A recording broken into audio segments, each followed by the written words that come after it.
Welcome back biology with Sidra. I am Sidra Saeed. आज के lecture में हम लोग रेस्पिरेटरी ऑर्गन में से ट्रेकिया के बाद लंग्स को डिस्कस कर लेते हैं। लंग्स किसे कहते हैं? फेफड़ों को कहते हैं। Lungs are the pair of respiratory organ situated in the thoracic cavity. Lungs क्या होते हैं? रेस्पिरेटरी ऑर्गन में से ये वाहिद ऑर्गन होता है जो कि पेयर की शक्ल में मौजूद होता है, यानी कि एक राइट साइड का लंग्स होता है और एक लेफ्ट साइड का लंग्स होता है। इस तरह ये दो लंग्स मौजूद होते हैं जो कि थोरैकिक कैविटी यानी कि चेस्ट कैविटी के अंदर मौजूद होते हैं। रिब्स ने इसको कवर किया होता है। लंग्स रिब्स के नीचे मौजूद होते हैं।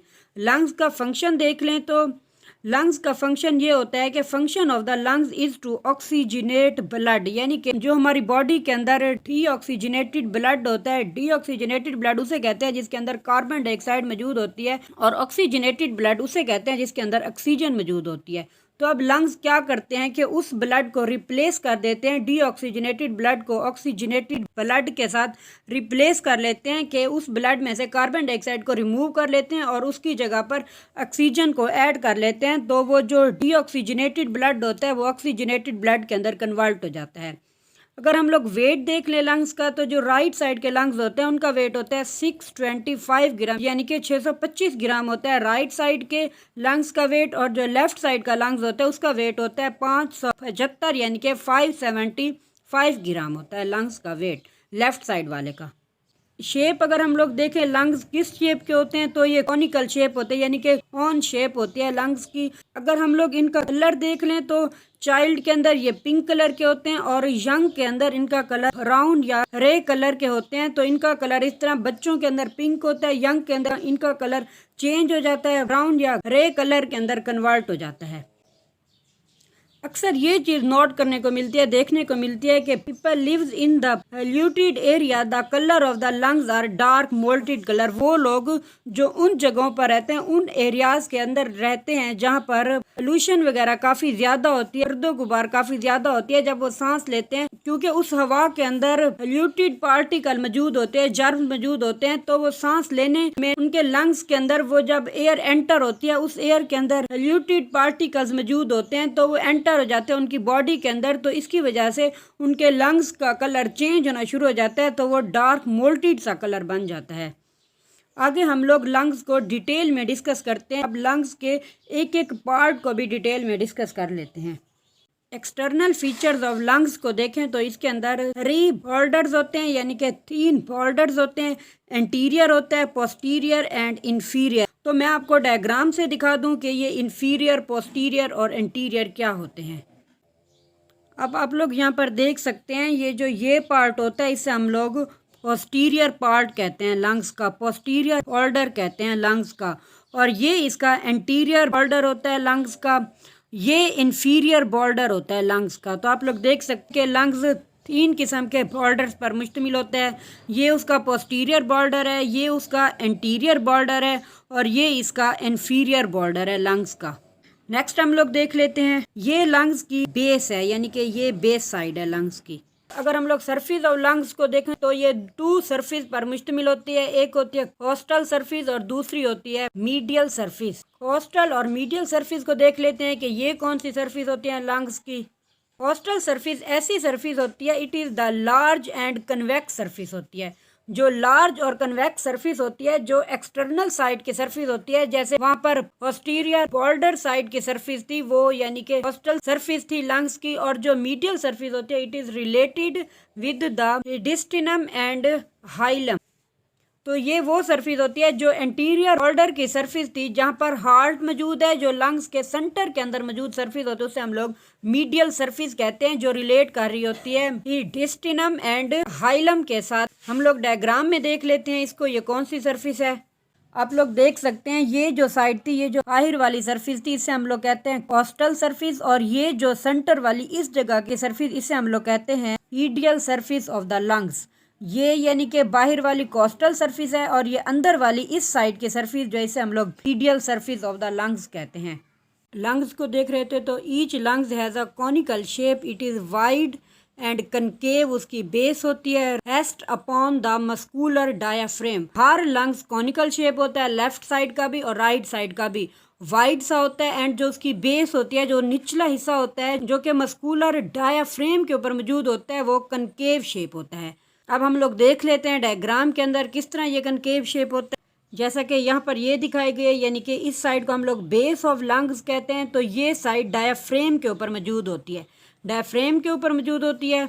ये आप लोग देख सकते हैं यहाँ पर ये जो बेस साइड होती है लंग्स की, हर लंग्स की ये जो कनकेव बेस साइड होती है ये डायाफ्रेम, इसको हम लोग डायाफ्रेम कहते हैं। जो मस्कुलर डायाफ्रेम जो कि डोम शेप होती है, इसके ऊपर ये लंग्स की बेस मौजूद होती है जो हेल्प कर रही होती है during the respiratory process. It's superior region, superior यानी कि जो इसकी अपर रीजन होती है जिसे हम लोग एपिक्स कहते हैं, जो प्रोजेक्ट होती है superiorly to a point that is slightly superior, थोड़ा सा सुपीरियर होता है। एंड पोस्टीरियर का मतलब होता है नीचे वाला, यानी कि पोस्टीरियर होता है टू द क्लेविकल। अब इसकी जो एपिक्स रीजन होती है, जो अपर रीजन होती है, उसे हम लोग सुपीरियर रीजन कहते हैं। जो स्लाइटली तो सुपीरियर होती है, लेकिन जो क्लेविकल बोन होती है उसकी पोस्टीरियर मौजूद होती है। इसे हम लोग डायग्राम में देख लेते हैं कैसे। ये आप लोग देख सकते हैं कि इस प्लेस को हम लोग एपिक्स रीजन कहते हैं। लंग्स की जो ऊपर वाली ये जो सुपीरियर प्लेस होती है इसे एपिक्स प्लेस कहते हैं। ये स्लाइटली सुपीरियर होते हैं, लेकिन ये जो बोन होती है इसे हम लोग क्लेविकल बोन कहते हैं, जिसे हम लोग यूटी बोन भी कहते हैं। अब ये क्लेविकल बोन के ये जो एपिक्स रीजन होती है थोड़ी सी पोस्टीरियर होती है, क्योंकि ये क्लेविकल बोन के पोस्टीरियर होती है, लेकिन वैसे ये सुपीरियर रीजन पर होती है, यानी कि अपर रीजन पर मौजूद होती है ये एपिक्स रीजन लंग्स की। Both lungs are ordered by a thoracic wall anteriorly. अब दोनों लंग्स के ऊपर होल्डर्स बने होते हैं thoracic वॉल के एंटीरियर साइड पर। thoracic wall is called the costal surface of the lungs। thoracic wall को हम लोग लंग्स की कोस्टल सरफेस भी कहते हैं। thoracic wall कैसे इसके ऊपर मौजूद होती है, इस तरह आप लोग देख सकते हैं कि दोनों लंग्स की यानी कि सरफेस के ऊपर बॉर्डर बने होते हैं thoracic wall के। ये आप लोग देख सकते हैं, ये जो येलो सी नज़र आ रही है इसे हम लोग thoracic wall कहते हैं, जिसने लंग्स के ऊपर बॉर्डर्स बनाए होते हैं। लेफ्ट साइड के लंग्स को और राइट साइड के लंग्स को हम लोग डिटेल में देख लेते हैं। जो लेफ्ट साइड का लंग्स होता है, लेफ्ट साइड के लंग्स को डिवाइडेड किया जाता है into 2 lobes by the oblique fissures. अब ये 2 लोब्स क्या होते हैं इसे भी डायग्राम्स की हेल्प से देख लेते हैं। जो लेफ्ट साइड का लंग होता है वो स्मॉलर होता है देन द राइट साइड के लंग्स की निस्बत लेफ्ट साइड का लंग्स स्मॉलर होता है। लेफ्ट साइड के लंग्स के अंदर कार्डियक नॉच मौजूद होती है जो अकोमोडेट कर रही होती है हार्ट को, के स्पेस प्रोवाइड कर रही होती है जहाँ पर हार्ट मौजूद होता है, दिल मौजूद होता है। देख लेते हैं पहले लेफ्ट साइड के लंग्स को हम लोग डायग्राम की हेल्प से। आप लोग डायग्राम में देख सकते हैं कि ये राइट साइड का लंग्स है और ये लेफ्ट साइड का लंग्स है। ये जो लेफ्ट साइड का लंग्स है इसके अंदर 2 लोब्स मौजूद होती हैं। इस लोब्स को हम लोग सुपीरियर लोब कहते हैं, इस साइड को सुपीरियर लोब कहते हैं, और इस साइड को हम लोग इन्फीरियर लोब कहते हैं। अब इन्फीरियर और सुपीरियर लोब के सेंटर के अंदर एक फिशर्स मौजूद होती है जिसे हम लोग ओब्लाइक फिशर्स कहते हैं। फिशर्स का मतलब होता है कि वो जो 2 पार्ट्स के अंदर डिवाइड कर रही होती है, वो लाइन, वो हड़हा जो किसी चीज़ को 2 पार्ट्स के अंदर डिवाइड कर देते हैं उसे हम लोग फिशर्स कहते हैं। तो जो लेफ्ट साइड का लंग्स होता है उसके अंदर एक फिशर्स मौजूद होते हैं जिसे हम लोग ओब्लाइक फिशर्स कहते हैं, जो इस लंग्स को 2 लोब्स के अंदर डिवाइड कर देता है, superior lobe and inferior lobe. और यहाँ पर हार्ट मौजूद होता है जिसे हम लोग कार्डियक नॉच कहते हैं, जो लेफ्ट साइड के लंग्स के अंदर मौजूद होती है। ये आप लोग देख सकते हैं कि यहाँ पर due to the position of heart की वजह से यहाँ पर एक नॉच सी बन जाती है जिसे हम लोग कार्डियक नॉच कहते हैं, जो लेफ्ट साइड के लंग्स के अंदर मौजूद होती है। ये आप लोग देख सकते हैं, ये हार्ट की पोजीशन है। राइट साइड के लंग्स को देखें तो राइट साइड के लंग्स को डिवाइडेड किया जाता है 3 लोब्स के अंदर। किसकी हेल्प से? ओब्लाइक एंड हॉरिजेंटल फिशर्स की हेल्प से राइट साइड के लंग्स के अंदर 3 लोब्स मौजूद होते हैं। राइट साइड का लंग्स लोकेटेड होता है मोर सुपीरियर, यानी थोड़ा सा सुपीरियर पोजीशन पर मौजूद होता है, अपवर्ड पोजीशन पर मौजूद होता है। बॉडी के अंदर क्यों मौजूद होता है? Due to liver on the right side, क्योंकि बॉडी के ये जो पार्ट होता है यहाँ पर लीवर मौजूद होता है राइट साइड पर। इसकी वजह से जो राइट लंग्स होता है उसकी पोजीशन थोड़ी सी सुपीरियर हो जाती है, यानी कि ऊपर की तरफ हो जाती है। हम लोग देख लेते हैं कि ये ओब्लाइक और हॉरिजेंटल फिशर्स कैसे राइट साइड के लंग्स को 3 लोब्स के अंदर डिवाइड कर रहे हैं। ये यहाँ पर डायग्राम की हेल्प से क्लियर हो जाएगा कि ये सुपीरियर लोब है, जो राइट साइड का लंग्स है, ये राइट साइड का लंग्स है, तो इसके अंदर ये सुपीरियर लोब है, ये मिडल लोब है और ये इन्फीरियर लोब है, यानी 3 लोब्स मौजूद हैं। अब जो इन लोब्स किसकी हेल्प से बन रहे होते हैं? ये जो फिशर्स होती है इसे हम लोग हॉरिजेंटल फिशर्स कहते हैं और इस फिशर्स को हम लोग ओब्लाइक फिशर कहते हैं। इस तरह हम लोग कह सकते हैं जो राइट साइड का लंग्स होता है यहाँ पर दो फिशर्स होती हैं, हॉरिजेंटल फिशर्स एंड ओब्लाइक फिशर्स, जो इस लंग्स को तीन लोब्स के अंदर डिवाइड कर रही होती है, superior lobe, middle lobe and inferior lobe. और ये जो लेफ्ट साइड का लंग्स होता है इसके अंदर दो लोब्स होती हैं, सुपीरियर एंड इंफीरियर होता है, जिसे एक फिशर डिवाइड कर रही होती है, only one fissure which is called oblique fissures. अब हम लोग देख लेते हैं कि लंग्स के अंदर एक सरफेस होती है जिसने आउटर साइड को कवर किया होता है, जिसे हम लोग प्लूरा कहते हैं। प्लूरा को डिटेल के अंदर डिस्कस कर लेते हैं।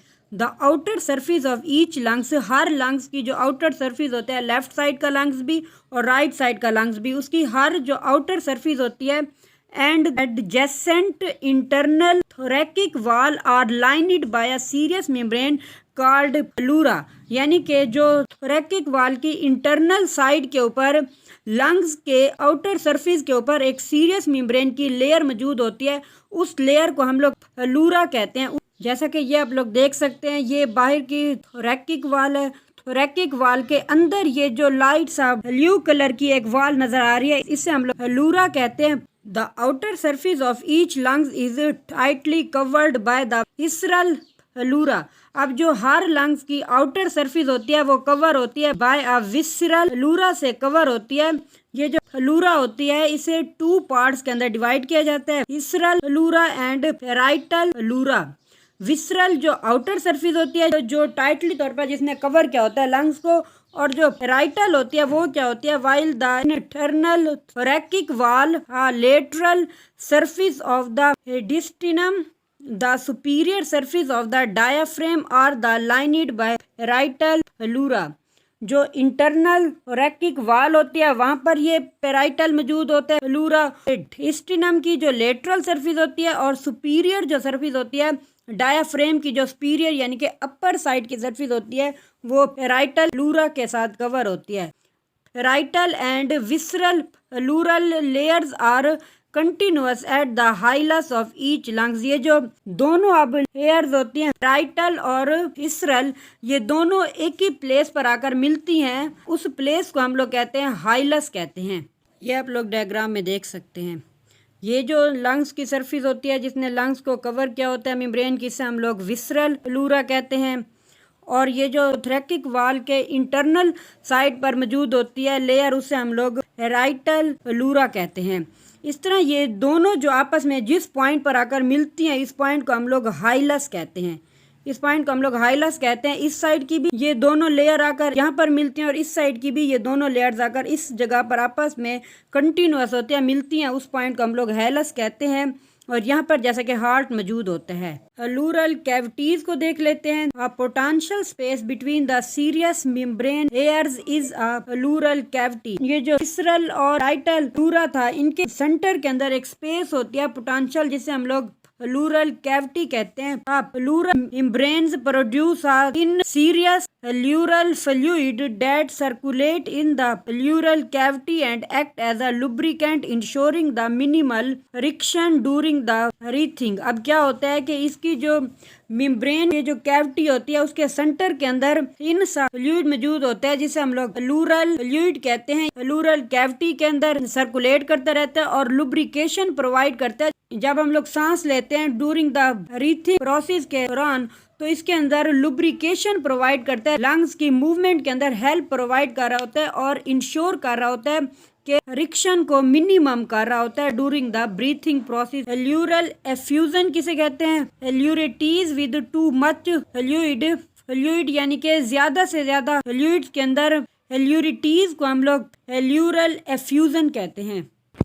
जैसा कि आप लोग यहाँ पर डायग्राम में देख सकते हैं, ये जो विसरल प्लूरा है और ये पैराइटल है, इनके सेंटर के अंदर एक स्पेस मौजूद होती है जिसे हम लोग इंट्राप्लूरल स्पेस भी कहते हैं और इसको हम लोग प्लूरल कैविटी भी कहते हैं। इसके अंदर फ्लूइड मौजूद होता है।